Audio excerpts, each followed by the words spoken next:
y amadas, bienvenidos una vez más a uno de nuestros videos en esta serie que estamos tratando acerca de las religiones heredadas.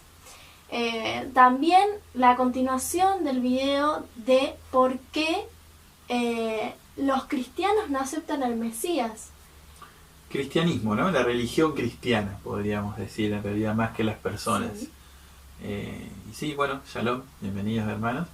Y sí, podemos estar ahí en esta segunda parte que te dijimos en el primer video, que seguramente iba a ser más de uno, probablemente sean más de dos también, porque bueno, no queríamos apresurarnos. Se trata del Mesías, se trata de reconocer cómo es Él, cómo tenía que ser su identidad, cómo debían ser sus costumbres, qué debía ser, de dónde debía venir, todas esas cosas para reconocer al Mesías, viéndolo desde una perspectiva hebrea, viéndolo desde el Antiguo Testamento o el Tanaj, porque sabemos que el Mesías es una idea que proviene de Israel, proviene de lo hebreo.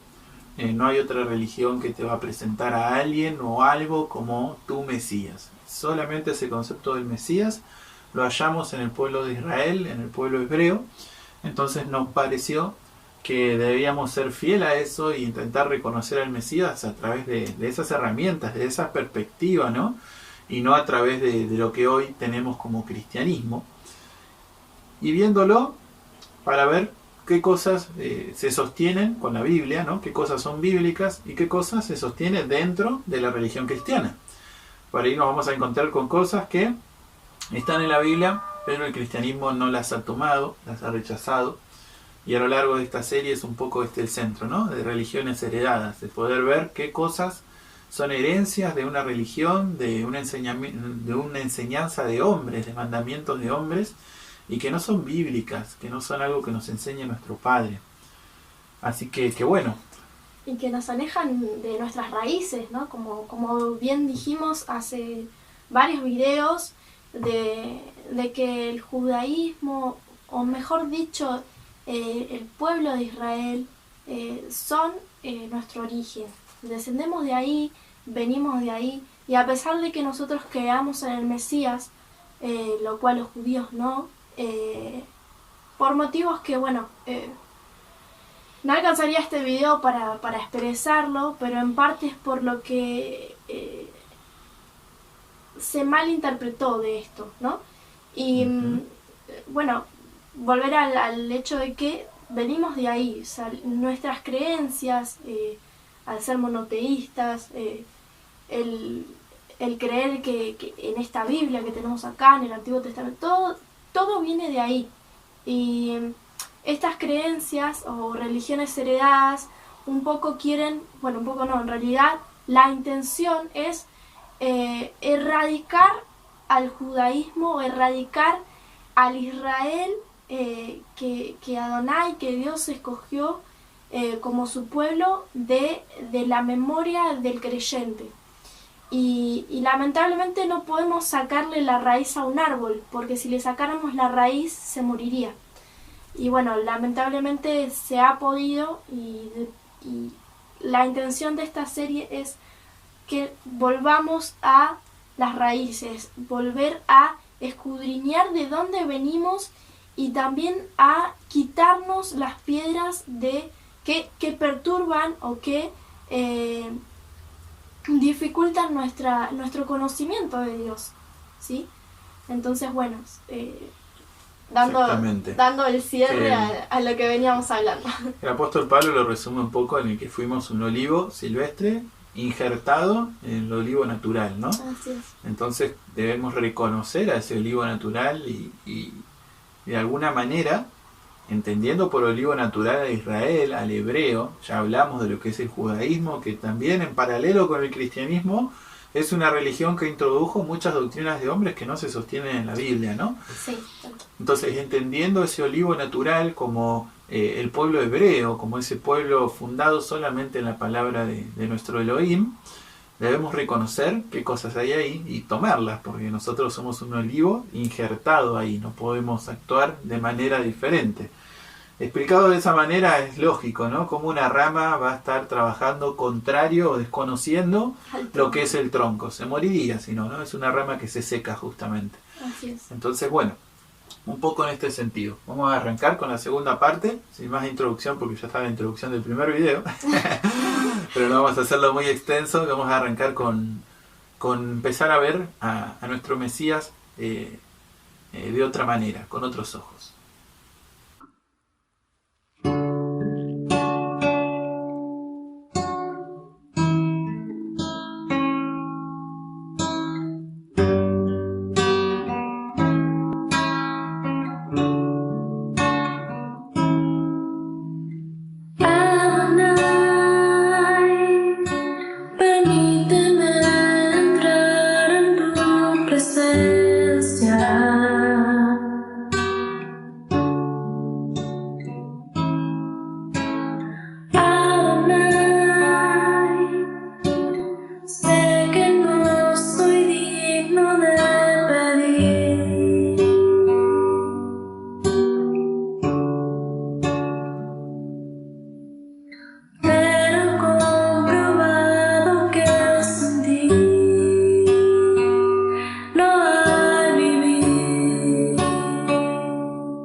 Comencemos con, acá yo ya lo noté, profeta. Este Mesías debe ser un profeta. ¿Dónde encontramos esto? ¿Dónde nos lo dice? Lo encontramos en Deuteronomio 18, 19. Leo. Un profeta como tú les levantaré en medio de sus hermanos. Pondré mis palabras en su boca y él les dirá todo lo que yo le mandé. Pero a cualquiera que no oiga las palabras que él pronuncie en mi nombre, yo le pediré cuenta. Levantaré, ¿qué dice? Un profeta como... Un profeta como Moisés. Como Moisés, ¿no? Alguien como Moisés, ¿qué característica iba a tener? Que Adonai iba a poner su palabra y el que no lo oyera iba a ser cortado, ¿no? No iba a tener un buen destino, no iba a alcanzar, digamos, la salvación. Les va a pedir cuenta, dijo. Le iba a pedir cuentas por no haber oído a este nuevo profeta que iba a levantar como Moisés. Ahora, ¿qué diferencia tiene Moisés de otros profetas? ¿Por qué como Moisés y no como otro profeta tal vez, no? Entonces vamos a ver qué nos dice la Escritura, qué nos responde con respecto a qué puede significar esto que nos dice la palabra, que un profeta no como cualquiera, sino como Moisés. Bueno, es interesante. Lo vamos a ver en Números 12, del versículo 6 al 8. Dice: Y Yahvé les dijo: Oíd ahora mis palabras. Cuando haya ante vosotros un profeta de Yahvé, me apareceré a él en visión, en sueños le hablaré. No así con mi siervo Moisés, que es fiel en toda mi casa. Cara a cara hablaré con él claramente y no con enigmas, y verá la apariencia de Yahvé. Porque, pues, ¿por qué no tuvisteis temor de hablar contra mi siervo Moisés? Bueno, ahí el contexto es que María y Aarón estuvieron murmurando contra Moisés, por eso les termina diciendo eso, ¿no? Pero ¿qué característica tiene de diferente? ¿Cómo le habla el profeta común, por así decirlo, ¿no? La mayoría de los profetas Adonai. Bueno, dice acá en la palabra que les iba a hablar a los demás profetas por enigmas, por sueños, y la diferencia también, que la marca bastante, es que no iban a ver su apariencia, sino que él le iba a hablar cara a cara a Moshe o a Moisés, que no iba a ser igual con los otros profetas. Está lo distintivo, ¿no? De que le iba a hablar directamente, sin enigmas, ¿no? Ajá. Iba a ser un mediador que transmite. Incluso es interesante que dice, el cual mi siervo Moisés fue fiel. En toda mi casa. Y Pablo toma esto, ¿no? Hace un midrash, hace una enseñanza en Hebreos, diciendo que Moisés fue fiel sobre toda la casa, y después tenemos a Yeshua, y que ¿no? el hijo fue fiel en toda su casa. Bueno, como hijo, pero Moisés como siervo. Pero no se equipara a esto, ¿no? Que es profeta como Moisés, incluso viendo un poco la historia por arriba, ¿no? De Moisés, él fue un mediador entre el pueblo y Adonai.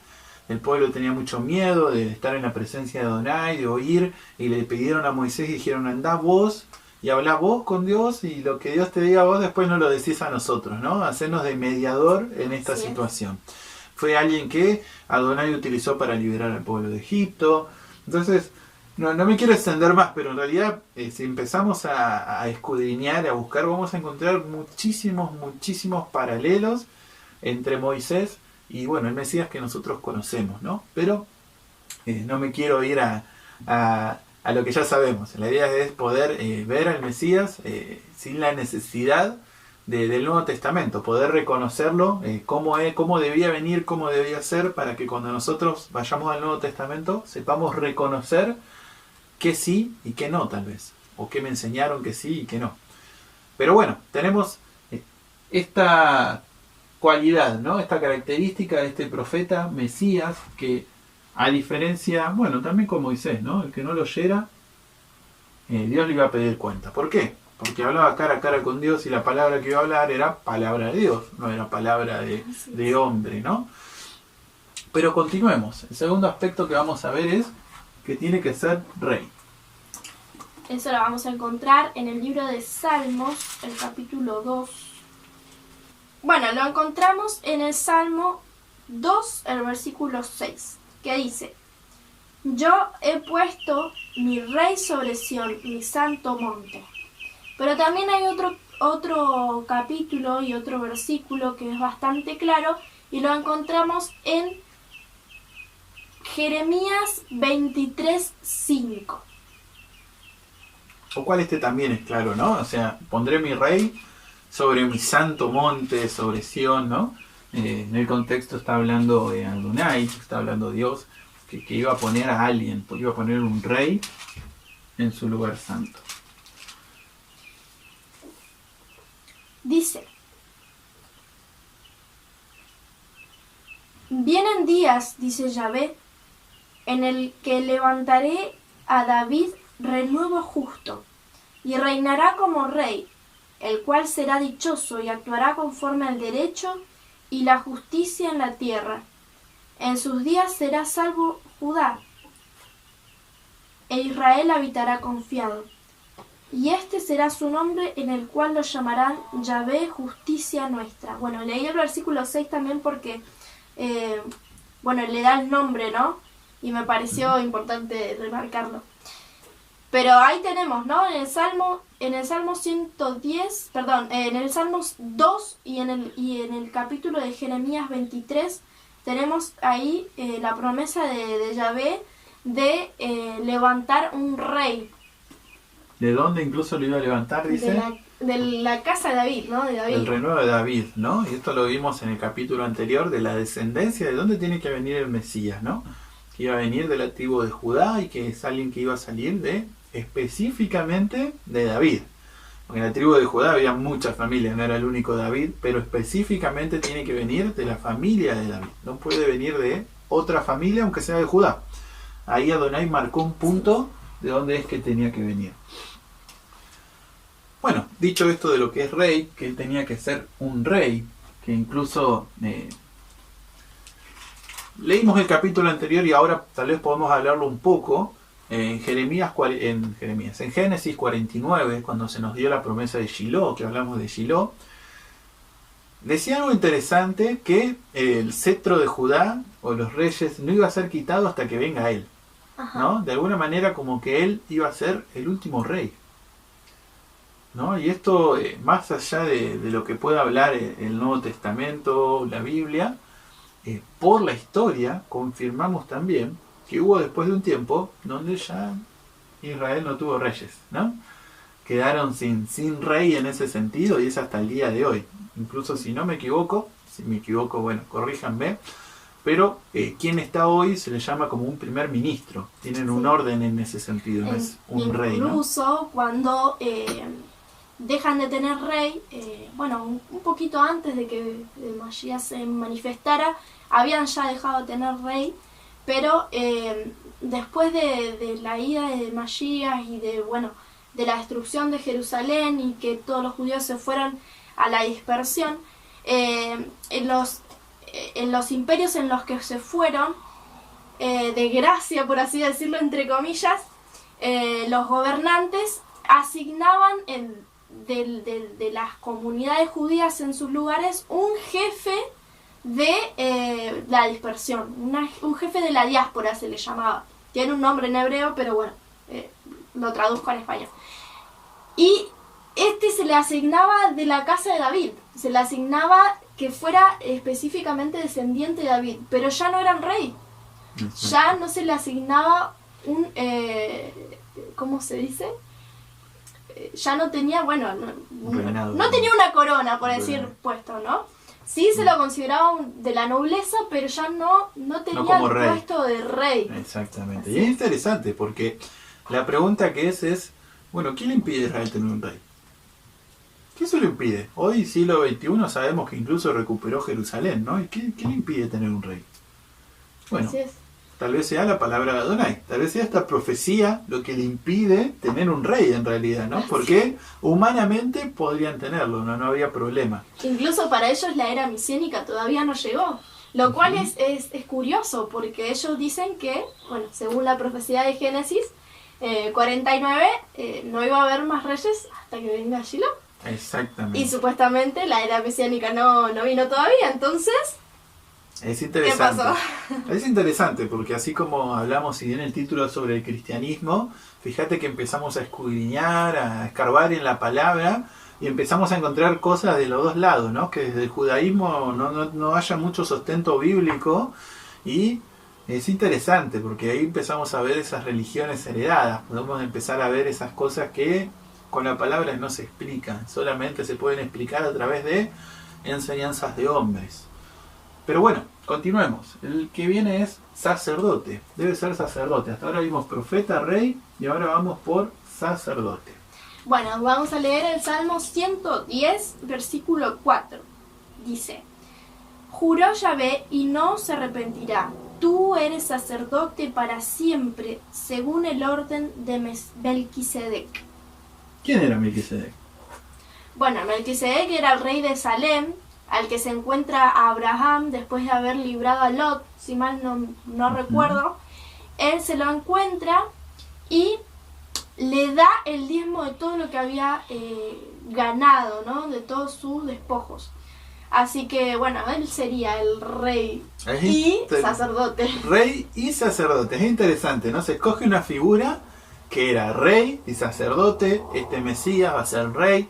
Va a ser sacerdote según la orden de Melquisedec, que ahí la otra, un parámetro. La otra orden, ¿cuál era? Levita. Dice, no va a ser según la orden levita, porque para que, acá habría un conflicto, si no, porque para que sea sacerdote según la orden levita, tenía que ser levita, de la tribu de Leví, e incluso de la familia de Aarón debía descender, ¿no?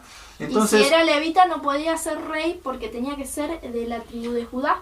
ahí entraría el conflicto. No se veía una figura que pueda ser rey y sacerdote porque en la Torá esto no podía ser compatible porque era una persona que tenía que ser de dos tribus y no podía ser. Pero sí, si haya compatibilidad con Melquisedec, que Melquisedec es esta persona que aparece, que es rey de Salem, que Salem incluso es el territorio de Jerusalén, y además era sacerdote. Entonces, este Mesías tiene que venir un poco como este sacerdote, como esta figura, ¿no? Sacerdote y rey a la vez. Y hay una cita más, ¿no? Bueno, vamos a leer también Isaías 53, del versículo 10 al 12. ¿No? Dice así: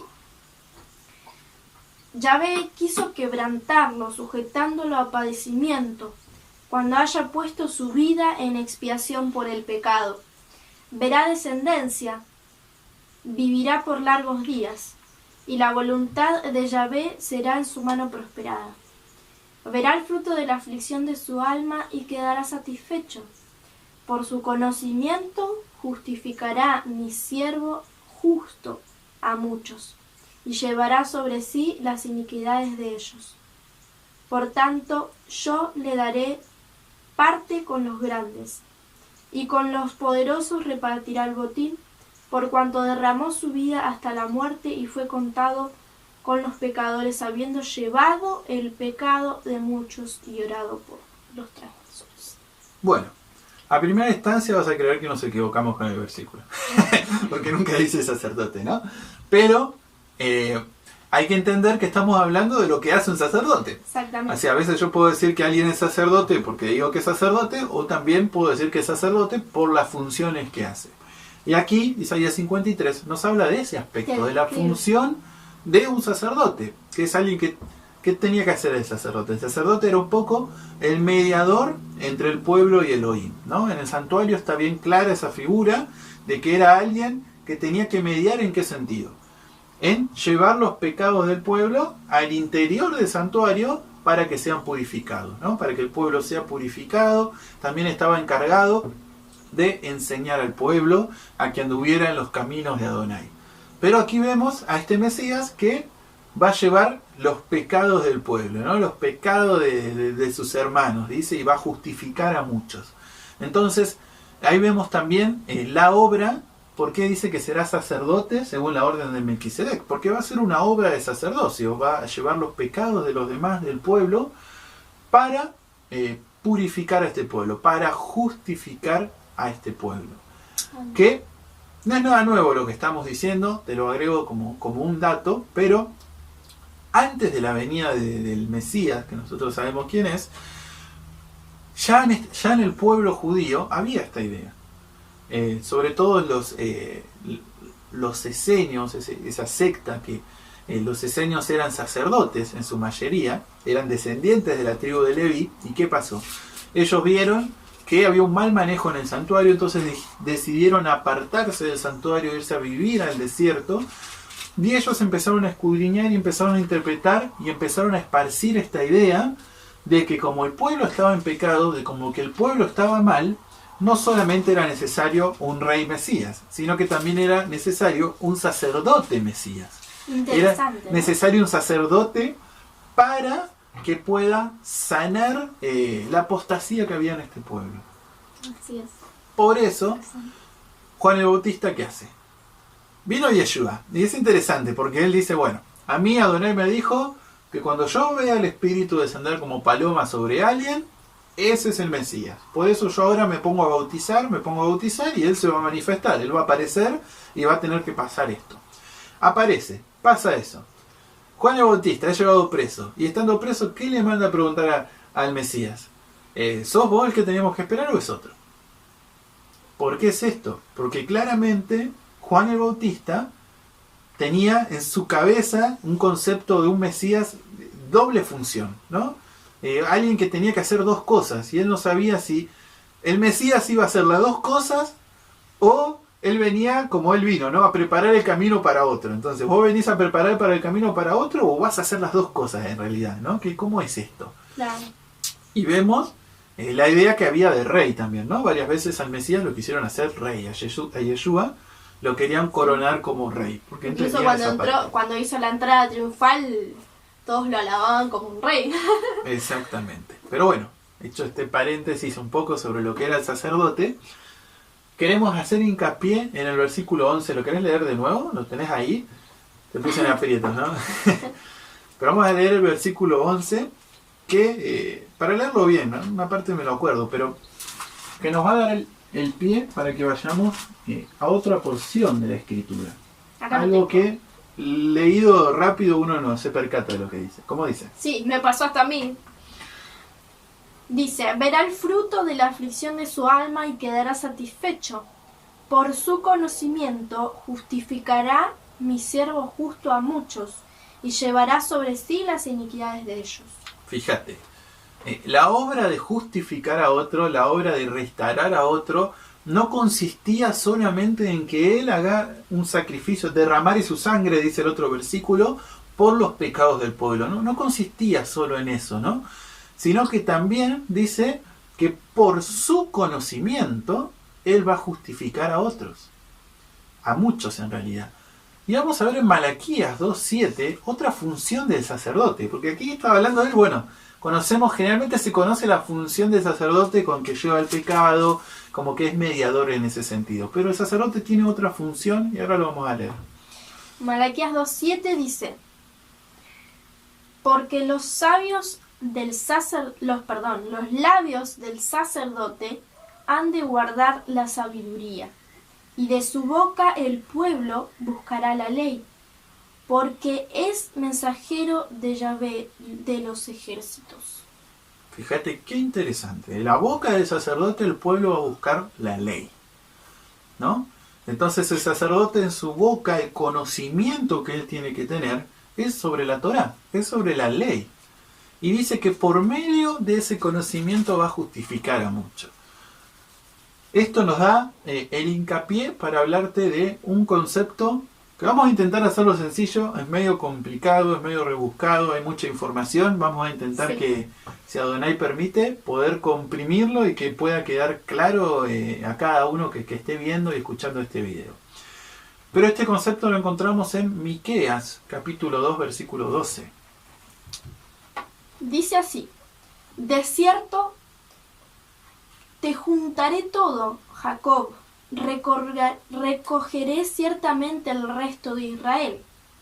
Lo reuniré como ovejas de Bosra, como un rebaño en medio de su aprisco, y harán el estruendo de una multitud. Subirá el que abre caminos delante de ellos. Abrirán camino, pasarán la puerta y saldrán por ella. Su rey pasará delante de ellos y Yahvé a su cabeza.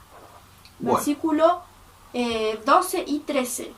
Bueno, tenemos el pueblo, dice que va a reunir a todo el pueblo, ¿no? A todas las ovejas la va a traer, y eso seguramente si lees el Nuevo Testamento se te va a venir a la mente quién dijo que tiene que reunir a todas las ovejas, que tiene ovejas en otros rediles y él las está llamando y las tiene que reunir, ¿no? Pero dice que su rey, entendemos que el rey es el Mesías, dice que el Mesías va a abrirles camino, es el que abre caminos. A simple vista, y nosotros aquí con el español, la verdad que, bueno, abre camino, no hay mucha profundidad en eso, ¿no? Pero en hebreo sí. En hebreo abrir camino puede ser poretz o peretz, la palabra, que significa abrir camino. Pero hay toda una idea, hay toda una profundidad con lo que puede significar abrir camino en lo que es en la cuestión hebrea. Y vamos a lo hebreo porque comenzamos diciendo que el Mesías viene del pueblo hebreo, viene de Israel. Entonces nos parece justo utilizar las herramientas que encontramos ahí, el contexto hebreo, para poder entenderlo mejor. Entonces, tenemos este que abre camino. Vamos a intentar entender un poco qué es abrir camino. A primera vista te voy a decir, y lo encontramos en Isaías capítulo 5, que abrir caminos dentro de la concepción hebrea, no es algo positivo en realidad. Bueno, Isaías 5:1 dice: Ahora cantaré por mi amado el cantar de mi amado a su viña. Tenía mi amado una viña en una ladera fértil. La había cercado y despedregado, y plantado de vides escogidas.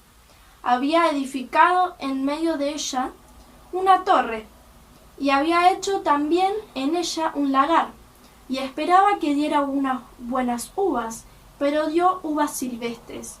Ahora pues, vecinos de Jerusalén y varones de Judá, juzgad entre mí y mi viña. ¿Qué más se podía hacer a mi viña que yo no haya hecho en ella? Como esperando yo que diera uvas buenas, ha dado uvas silvestres. Os mostraré pues ahora lo que haré yo a mi viña. Le quitaré su vallado y será consumida. Derribaré su cerca y será pisoteada. Bueno, fíjate que nos habla de una viña con una torre, una viña muy bonita, que el dueño de la viña puso todo su esfuerzo, puso todos sus recursos para que esa viña produzca y dé buenos frutos. Además que la plantó en un terreno fértil y era de las mejores uvas escogidas, o sea, de las vides escogidas, no era cualquiera, ¿no? Exactamente. Pero, ¿qué pasó? No dio buen fruto, ¿no? Dio uvas silvestres, dice, ¿no? O sea, que si yo no hubiese plantado, bueno, está bueno, tengo uvas silvestres, pero si yo puse todos los recursos, la mejor tierra, todo, y me da uvas silvestres, uvas pequeñas, no muy buenas, no es algo positivo. Ahora, ¿dónde está esta idea de abrir camino acá? En el sentido de que dice, yo voy a abrir y voy a destruir todo. ¿No? Acá el que abre camino, voy a abrir paso. Dice, acá el que viene a abrir la cerca, el que viene a abrir camino, viene a destruir todo lo que hay. La viña no daba, por eso la viene a destruir, ¿no? Pero viene a destruir la viña porque no da. Para que lo entiendas mejor, te voy a utilizar cosas del Nuevo Testamento. Vamos a hacer así. Fíjate que él viene y dice, y abre paso y va a destruir todo. Ahora, Yeshua nos dijo, te va a aparecer en pantalla, que él hace una parábola en este sentido. Que había una viña, que la viña no estaba dando fruto, que no estaba bien, y que dice que bueno, que como que era destruida y era dado a otros, ¿no? Otros que la trabajen y den fruto. Porque ustedes los puse a trabajar y no dio fruto, vengo yo, destruyo esto y se la doy a otros que van a hacer que esto dé frutos. Fíjate el paralelo que empezamos a encontrar, ¿no? Alguien que viene, te abre el camino, pero aquí, bueno, parece negativo, viene y destruye las cosas. Me gustaría compartirte ciertas ideas hebreas de algunos judíos que hablan sobre este tema, para que podamos entender mejor qué es esto de abrir camino. Y después vamos a ir al Nuevo Testamento y vas a ver cómo lo encontramos ahí, con qué profundidad encontramos la obra del Mesías en este sentido de abrir camino. Dice, al leer atentamente las lecciones de nuestros sabios, dice aquí, vendrían a ser de algunos rabinos, vemos que la idea de abrirse paso en su mayor parte no es un contexto positivo. Nuestros sabios explican por qué se encuentra la serpiente usualmente alrededor de la cerca, porque el Mesías atravesó, por Etz, las murallas del mundo. La serpiente representa la esencia de traspasar el cercado, y siempre se la halla alrededor de las cercas. Sin embargo, permítame explicar que la cerca representa los principios que nosotros consideramos ser los correctos en el servicio de Dios. El rabino Salmán, un rabino muy conocido, ¿cuál es el principio más importante que debemos elegir? Y él respondió, guardar los mandamientos, ya que hay una cerca y un marco. Adán recibió un mandamiento, mas del fruto del árbol que está en el medio del jardín, Dios dijo, no comerás de él, ni lo tocarás, para que no mueras. Había un cercado alrededor del árbol del conocimiento, mas la serpiente siempre está entre los cercados. Es interesante la analogía que utiliza con Génesis, ¿no? Fíjate que el que rompió el cerco, Dios había puesto un cerco que era la Torá y te dijo, bueno, mira, no te salgas de este cerco porque te vas a morir. Yo te pongo acá estos límites, vos no tenés que tocar este árbol, no lo toques, no lo comas, vas a vivir. En la medida que vos te abras camino y entres por ese lugar, te va a ir mal. Ahora, ¿quién fue la que hizo eso? La serpiente, ¿no? Que sedujo a la mujer para que se saliera del cerco, para que abriera el camino y fuera a ese lugar y le vaya mal. Por eso está esta idea dentro del hebreo que abrir camino no era algo positivo. Ahora, ¿cómo podemos llevar esto al Mesías? ¿No? Porque dice, bueno, abrir camino lo pone al Mesías. Dice que su rey les abrirá camino y los llevará a un lugar. Déjame leerte otra idea que había en el judaísmo. Estamos hablando antes de la venida del Mesías y esto me parece lo más interesante. Dice, generalmente no nos gustan aquellos que traspasan los cercados. Somos conservadores, amantes del orden, o lo que se llama en hebreo, cuadrados, encerrados en un marco estrecho. Entonces, ¿por qué se le dio al padre del Mesías el nombre del que traspasa? Voy a seguir, pero déjame comentarte. Qué interesante para las religiones. O sea, ¿alguien conoce una religión que sea capaz de cambiar alguna enseñanza y seguir siendo la misma religión? Fíjate que cuando generalmente una religión o alguien dentro de una religión surge un movimiento que cambia alguna doctrina, cambia el nombre de la religión.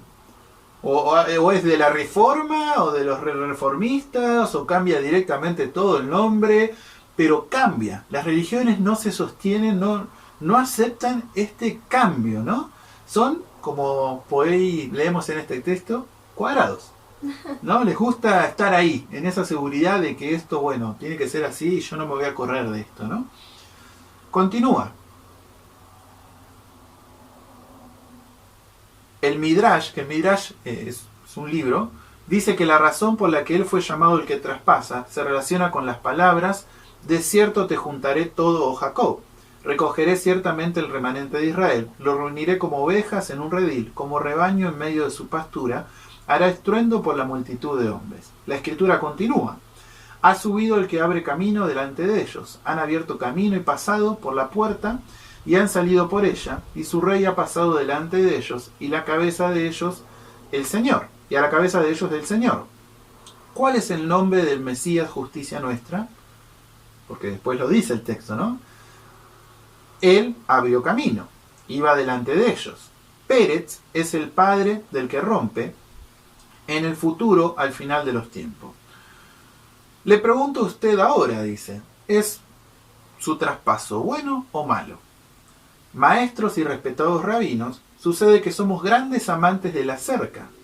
Decimos que es el marco y es legítimo, mas debemos estar de acuerdo también en que, aunque el marco sea bueno, hay una desventaja. La desventaja es la fijación y la rutina. Hoy en día, con frecuencia hablamos de pensar fuera de nuestros límites convencionales. ¿Por qué? Porque estamos cansados de la rutina ordinaria. Hay un peligro en la renovación, algunos dirán. ¿Qué clase de argumento es este? ¿Eres un judío reformista? ¿En qué quedan los límites? Si hemos de ser en verdad de los que rompen, esto debe proceder de un punto de verdadera conexión con la fuente de Dios y su santidad. ¿Qué nos está queriendo decir acá esta enseñanza? Profunda, ¿no? Está diciendo, guarda, podés estar afermado a un marco. Ahora, ¿qué pasa si Dios quiere cambiar eso? ¿Qué pasa si Dios viene a renovarte ciertas ideas? ¿Qué pasa si Dios viene a sacarte un poco de ese marco? ¿Estamos abiertos a eso? ¿No? Y esto es pregunta de, a ver, hay 4.000 religiones cristianas en este mundo, ¿no? Y cada uno está muy seguro del marco que él tiene es el correcto y es lo verdadero y no creo que quieran correrse de ahí. Ahora, por una cuestión de pensamiento, de descarte, bueno, las 4.000 no son correctas. Es claro, ¿no? O sea, no son correctas las 4.000. ¿Y qué pasa? Que no, o sea, ¿estamos dispuestos cada uno dentro de esa religión a movernos? A abrir nuestro corazón y decir, che, pará, a ver, tal vez hay cosas que cambiar, hay cosas que crecer, cosas en las cuales el Mesías quiere abrir camino en mi corazón primero, ¿no? Es interesante para pensarlo y lo pensaban ya los hebreos, los judíos antes de la venida del Mesías. Nosotros estamos acá encuadrados en esto y vemos que aquí la palabra nos está diciendo que viene un Mesías que nos abre camino. Vimos en el capítulo anterior y un poco en este que el Mesías, ¿qué tiene en su boca? La Torá. En el capítulo anterior vimos que el Mesías va a ser un maestro de la Torá. Va a ser alguien que sepa de la Torá y probablemente introduzca una nueva Torá. Vamos a ver esto. Porque esto es un concepto que generalmente el mundo se divide en que la Torá está vigente o la Torá fue abolida, ¿no? ¿Y qué tal si hay una nueva interpretación de la Torá? ¿Qué tal si hay una nueva visión de la Torá que en realidad fue introducida y que tal vez a muchos confunden diciéndole no, fue abolida porque veo que acá hubo cierta renovación, cierto cambio tal vez, entonces eso me lleva a creer que fue abolida, ¿no? Y otros por ahí más tradicionalistas, no, es como era antes y así y no me corras de ahí, ¿no? Vamos a verlo y por eso te decía que te lo voy a explicar con el Nuevo Testamento para que podamos entenderlo un poquito mejor. Y vamos a ir a este nuevo marco, a esta nueva transformación que puede haber. Pero antes, déjame leértelo una cita más donde está anunciado esto, que es en Jeremías 31, que iba a haber un nuevo marco, que iba a haber una nueva manera. ¿Cómo dice? Jeremías 31, del versículo 30 al 32. Dice, sino que cada cual morirá por su propia maldad. A todo aquel que coma uvas agrias le dará dentera. Vienen días, dice Yahvé, en los cuales haré un nuevo pacto con la casa de Israel y con la casa de Judá, no como el pacto que hice con sus padres el día que tomé su mano para sacarlos de la tierra de Egipto, porque ellos invalidaron mi pacto, aunque fui yo un marido para ellos, dice Yahvé. Pero este es el pacto que haré con la casa de Israel. Después de aquellos días, dice Yahvé, pondré mi ley en su mente y las escribiré en su corazón. Yo seré su Dios y ellos serán mi pueblo. Bueno, fíjate que tenemos un nuevo pacto, una nueva alianza, ¿no? Que te va a traer tu padre a tu vida. Dice, vamos a hacer cosas nuevas, no como el que hice con Egipto, dice, ¿no? ¿Por qué? Porque ellos traspasaron, ellos no fueron obedientes, ¿no? Pero yo voy a hacer un nuevo pacto.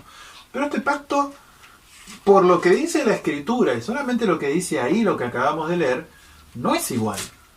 Porque dice que la ley viene en tu corazón. La ley no viene en 2 tablas de piedra, no viene de esa manera, ¿no? ¿Viene con un profeta como Moisés? Sí. ¿Viene a través de un rey, un sacerdote? Sí.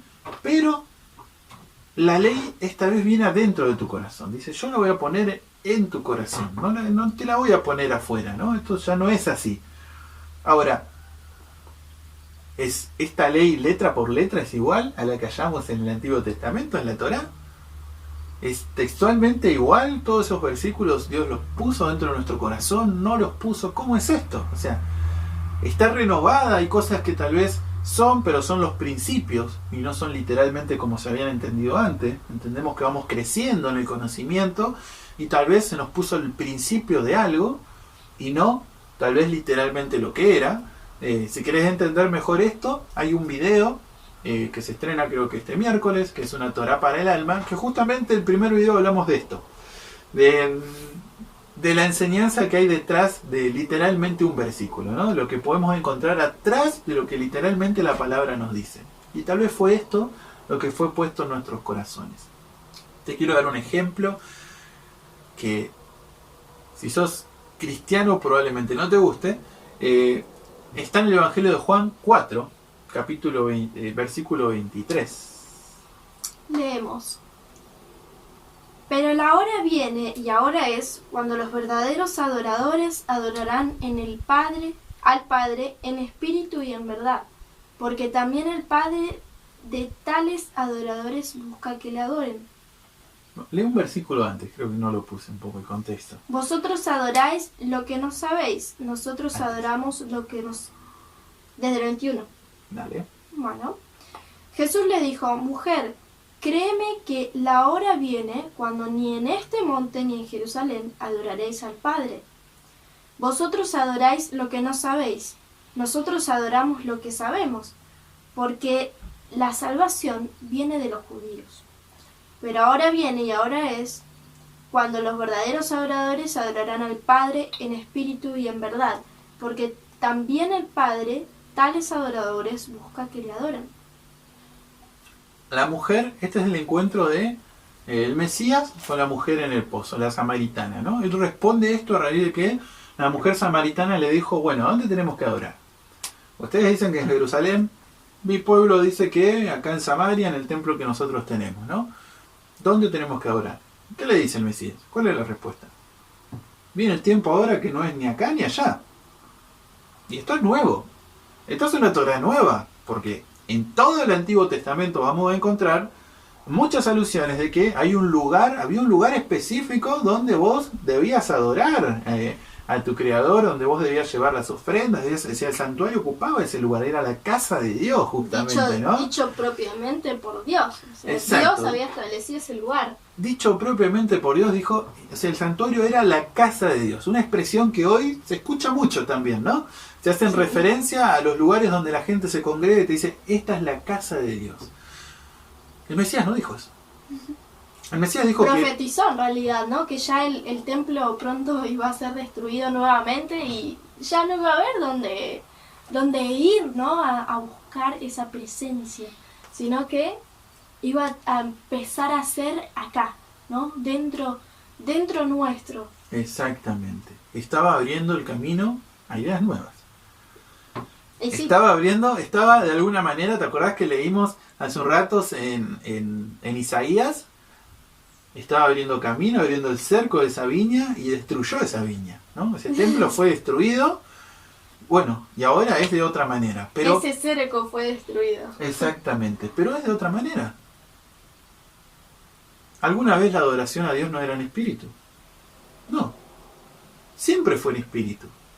Siempre fue en verdad, siempre fue en el corazón. Adonai nunca pidió una cosa de como que, bueno, en espíritu vos hacés lo que quieras, pero si vos venís a mi templo determinados días, con vos está todo bien y te vas a salvar. No, siempre fue en el espíritu.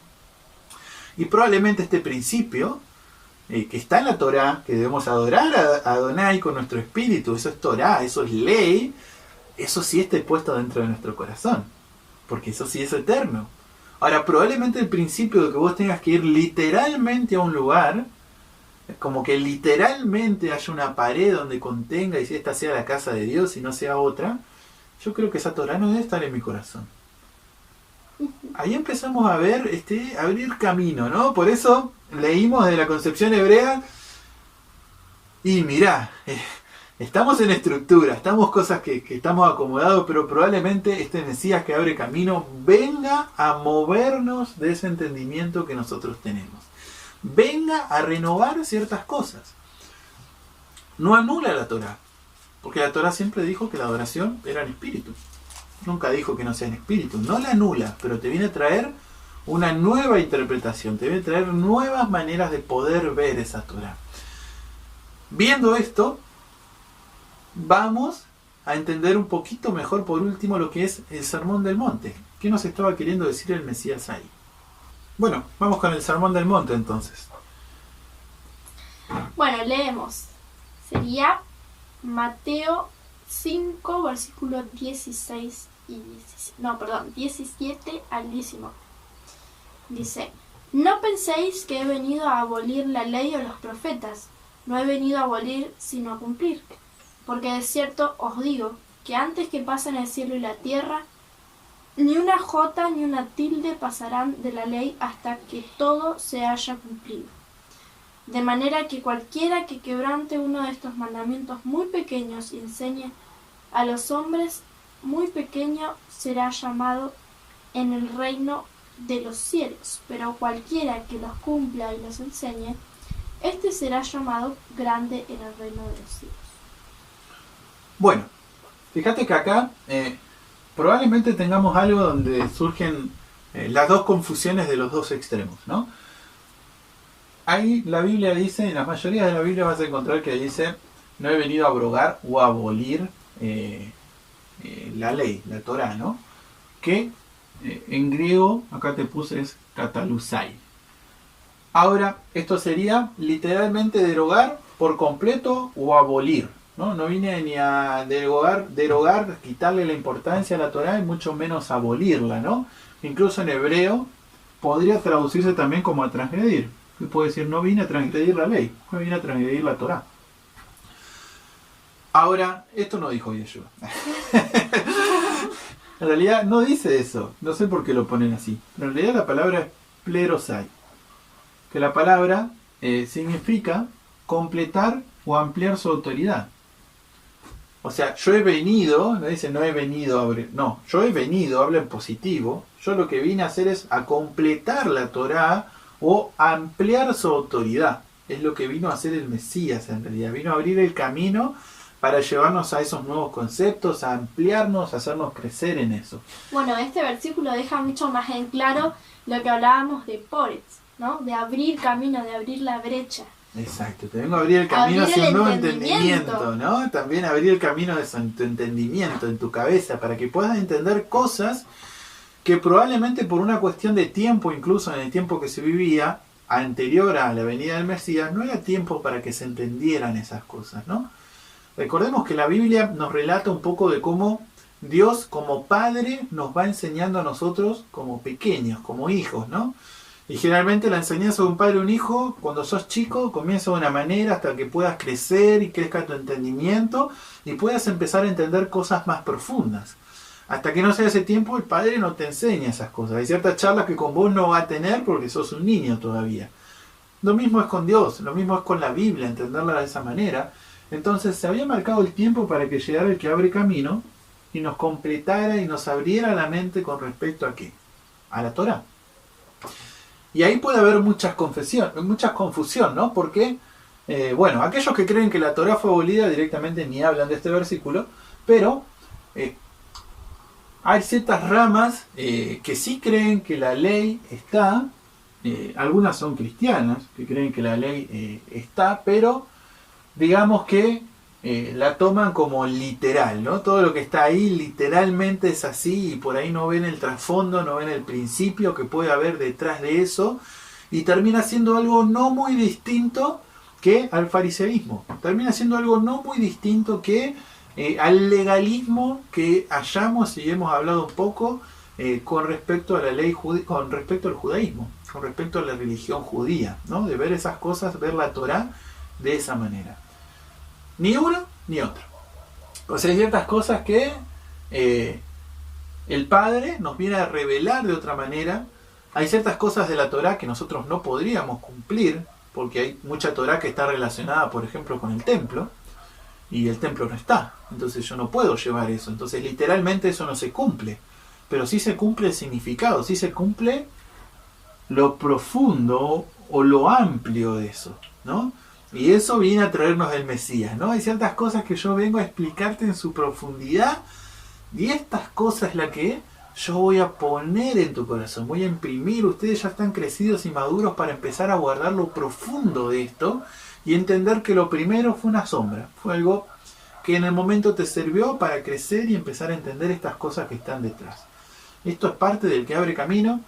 Parte del sacerdote, que el sacerdote tiene que saber la ley, tiene que saber la Torá, este sacerdote que es el Mesías, imagínate la profundidad de la Torá que sabe, es un maestro de la Torá, entonces te viene a dar más enseñanzas, te viene a mostrar más.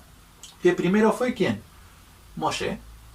Primero fue Moisés, que te enseñó una parte de la ley, ¿no? Te enseñó con lo que él podía enseñarte, con el que el pueblo estaba preparado, pero después vino otro profeta como Moisés que nos vino a mostrar algo más profundo de lo que nos mostró Moisés. Y vamos a ver una parte más que tiene que ver, bueno, yo hay algo que salté, te lo voy a explicar rapidito, que dice ni una yud ni una tilde de la ley va a aparecer hasta que todo se haya cumplido. Yo muchas veces leí esto y es como, bueno, sí, se va a cumplir todo. Nada puede ser alterado, nada más, no sé, no entendía mucho de esto, ¿no? Pero es interesante que Yeshua probablemente utilice un concepto que en ese tiempo había. Y en ese tiempo, por ejemplo, a la hora de que cuando un escriba, alguien que tenía que transcribir algún rollo de la ley o algún rollo de la escritura, si la persona se equivocaba en una yud, que la yud es esta letra, que es la letra más pequeña de lo que sería el abecedario hebreo del alefato, imagínate que el escriba se confundía y ponía una yud, la letra más chiquitita donde no tenía que ir, el rollo ya no servía. todo el rollo se tenía que tirar, no existía el liquid paper, ¿no? Pero todo el rollo se tenía que tirar, no servía nada ya del rollo, y se tenía que empezar a hacer todo de cero. Entonces, esta es un poco la idea que transmite, ¿no? Todo se va a cumplir, o sea, hasta lo más chiquito, no hay nada imperfecto, ¿no? No vayas a buscar y creer que en el Antiguo Testamento había cosas imperfectas. No, todo es perfecto, pero todo lleva un cumplimiento y todo tiene un propósito, que bueno, probablemente en algún otro video cuando hablemos de la Torá y de la ley empecemos a tocar cuál es el propósito de la ley, a qué apunta para entender por ahí esas partes de la ley que no son tan claras para nosotros. Pero vamos a ver algo que abre camino a este Mesías, además, sabemos que es Yeshua, lo estamos viendo del Nuevo Testamento, algo que él rompe. ¿Y dónde está? Bueno, lo encontramos en Efesios 2, el versículo 12 al 15. Dice: en aquel tiempo estabais sin Cristo, alejados de la ciudadanía de Israel y ajenos a los pactos de la promesa, sin esperanza y sin Dios en el mundo. Pero ahora en Cristo Jesús, vosotros que en otro tiempo estabais lejos, habéis sido hechos cercanos por la sangre de Cristo. Él es nuestra paz, que de ambos pueblos hizo uno, derribando la pared intermedia de separación, aboliendo en su carne las enemistades. ¿Sí? Bueno, fíjate, ¿qué hizo? Abrió camino. A través de una muralla, rompió el cerco, podríamos decir. ¿Para qué? ¿Con qué propósito? Que dos pueblos sean uno. Uno de esos pueblos dice que estaba lejos de la promesa, estaba ajeno. ¿Sí? Prontamente vamos a ver quién es ese pueblo, ¿no? Que a vos te lo enseñaron como gentil, pero vamos a entender que en realidad qué significa ser gentil. Pero él abrió esa muralla, rompió esas enemistades que había para hacer de los dos pueblos uno. Y esto es también una tarea del que abre camino. El Mesías que abre camino abrió ese camino, nos dio un nuevo entendimiento de la Torá. ¿Dónde pone la Torá? En su corazón, dice. ¿Y el corazón de quién? ¿De los que estamos cerca? No, también de los que están lejos. Él une, rompió esa brecha, abre camino como Moshe saliendo de Egipto y abriendo un camino por el medio del mar. Abre camino para hacer de esos dos pueblos uno, ¿no? Empieza a hacer cuántos paralelos hay con Moisés, ¿no? Pero este es un poco, no sé si se entendió bien, espero que sí, si Adonai quiere, pero es un poco lo que es el concepto de Poretz o Peretz, de abrir camino. Fíjate qué profundo era esta idea de que el Mesías, este nuevo Mesías, tiene que abrir un camino, y empezamos a entender que, bueno, que abrir camino también implicaba algo que lamentablemente por ahí los judíos, a la luz de la palabra vemos que les costaba aceptar, les costaba asimilar, implicaba que este Mesías iba a abrir camino para otro pueblo, para que también sea parte del pueblo de Israel, y también habría camino en el sentido de que nos iba a traer enseñanzas nuevas, iba a traer una Torá renovada. Él era un maestro de la Torá, era un sacerdote, además de que, bueno, iba a dar la vida por nosotros, de que iba a ser ese sacerdote, o iba a ser, que vimos en el primer capítulo, sufriente, ¿no? Y esto también en el judaísmo había dos, ¿no? Estaba el Mesías sufriente y el Mesías triunfante, ¿no? Entonces también entender que, bueno, que él iba a ser sacerdote, y en ese sacerdocio él iba a tener que hacer un sacrificio, iba a pasar por ese proceso para poder limpiarnos, redimirnos, iba también a ser de rey, pero si bien la máxima expresión de rey la vamos a ver cuando él vuelva, ya va a volver como que, como sacerdote. No, él va a volver como rey, él va a volver con autoridad, va a volver con poder, va a volver con todos los atributos de un rey. Pero bueno, esto es un poquito el concepto de abrir camino en nuestro corazón y en nuestra mente. Así que bueno, amados, todo por hoy. Queda un capítulo más. Hay cosas que quedaron afuera que les queremos compartir también, con entender un poco de cómo es este Mesías, de qué manera iba a venir, cómo iba a ser. Hoy pudimos ver y reafirmar que es alguien que está bastante lejos de no guardar la Torá, de no enseñar Torá. Es alguien que viene con su Torá, viene a enseñar Torá y viene a ponerte la Torá en tu corazón también, para que vos la guardes, para que vos andes en esos caminos. Vimos un poco esta obra de sacerdote, ¿no? Que por eso es que él tiene la ley, la Torá en su boca, porque es algo del sacerdote, que además de dar la vida por vos, acordate que del Mesías sale la ley, de la Mesías sale la Torá. Entonces, por favor, hermano, no podés decir que vino a abolir la Torá, vino a quitarnos eso. No, está muy lejos de lo que nos dice la Escritura. Y después, bueno, entender un poco de esto de que iba a ser profeta, ¿no? De que nos iba a hablar, iba a tener ese tipo de relación con Adonai distinta a otros tipos de profetas. Quedan cosas en el tintero igual. Exactamente. Como sí. por ejemplo, ¿a qué se refiere con ver la apariencia de Yahvé, ¿no? ¿A qué se refiere con verlo cara a cara? Porque sabemos bien que el Mesías dice que nadie jamás vio al Padre, ¿no? Pero sin embargo vemos en el Primer Testamento que él dice que Moshe veía su apariencia y lo veía cara a cara. Queda eso en el tintero, y también el hecho de, como dice Efesios, que quitó las enemistades. Bueno, ¿qué enemistades había entre el pueblo gentil, o por así decirlo, y el pueblo de Israel, ¿no? Queda también para ver. Totalmente. Bueno, de esta podemos hablar un poquito antes de terminar. De las otras no, porque probablemente vamos a hacer un video de eso. Pero de esta sí. O sea, ¿cuál era mi enemistad? ¿No? ¿Cuál es la enemistad de un hombre? Pongámonos a pensar, ¿no? ¿Cuál es mi enemigo? ¿No? Algunos pueden decir, bueno, Satanás, ¿no? Pero dentro mío, ¿dónde está mi problema? ¿Dónde está mi enemistad? Algunos creen, y por eso dice que la Torá fue abolida, que era la Torá. O sea, la Torá me acusa, la Torá me dice que soy un pecador, bueno, ella es mi enemigo, ¿no? Pero cuando uno empieza a escudriñar la palabra, halla y encuentra que en realidad la Torá es buena. O sea, la Torá te está diciendo la verdad. O sea, si vos estás haciendo las cosas mal, la Torá te está diciendo, eso está mal, ¿no? Y es como ese amigo que te es sincero y honesto y te dice, mirá, capaz que te enoje lo que te digo, pero te lo digo porque te quiero. Exactamente, ¿no? Entonces, dentro de esa Torá, uno tiene esas... la Torá me marca las cosas que hago mal, pero había un problema, que dentro de la Torá había determinados pecados que no tenían redención. Determinadas cosas que si yo hacía, merecía la muerte, y aparentemente en la Torá no había una manera de que yo pueda ser redimido, de que pueda alcanzar perdón, de que pueda ser transformado. Entonces el Mesías viene y que dice que quita esa enemistad, que él con su sangre, por eso dice por medio de la sangre fue que hizo esa obra, él paga esa deuda que vos tenés con la Torá. Él muere en lugar tuyo porque no había otra manera de redimirte. O sea, la Torá no contempla en determinados casos, determinados pecados que vos te puedas redimir de alguna manera. Simplemente decía, si comete este pecado, tiene que morir.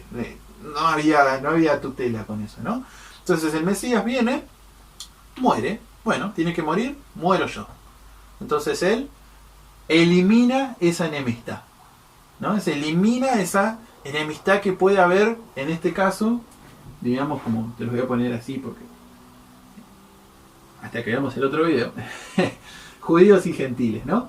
Había una enemistad. ¿Cuál era la enemistad? El judío tenía la Torá como su enemistad, porque si la desobedecía, bueno, lo alejaba de Hashem, ¿no? Lo alejaba de Dios. Entonces la Torá era su enemigo. ¿Y el gentil cuál era su enemigo? La Torá. Pues la Torá le decía que él hacía todo mal, y como hacía todo mal, él no podía entrar en el pacto de Elohim y ser Israel. Básicamente eso. Pero ¿y entre ellos cuál sería la enemistad? Y entre ellos, que por ahí alguno creía que bueno, yo por fe ando bien, pertenezco a este pueblo, y ellos no. Tengo una enemistad. Ellos no son el pueblo, ellos son lo que hoy conocemos vulgarmente el mundo. Esos son gente del mundo, porque todavía no conoce al Mesías, ¿no? Entonces había este celo. Lo explicamos en el capítulo del judaísmo, que incluso esta facción agregó cosas además de la palabra, por la cual vos tenías que pasar, ciertos ritos tenías que hacer para ser parte del pueblo de Elohim. Entonces, esta era la enemistad entre el judío y el gentil. O sea, el gentil nunca terminaba de ser Israel. Incluso aquellos que se convertían eran ciudadanos de segunda clase, tampoco llegaban a ser igual que un israelita, no te creas eso, ¿no? Entonces esa era la enemistad que había entre uno y otro, ocasionado por la Torá, y por favor entenden Torá como enseñanzas. Aquí también tiene que ver ponerle con las promesas y esas cosas. Entonces, al ver esta enemistad, uno y otro no se juntaban. Entonces el Mesías que vino y dijo, mira, vos, Israel, vos también tenés deuda con la Torá. Seamos sinceros, o sea, vos no obedecés, tu historia no es muy buena.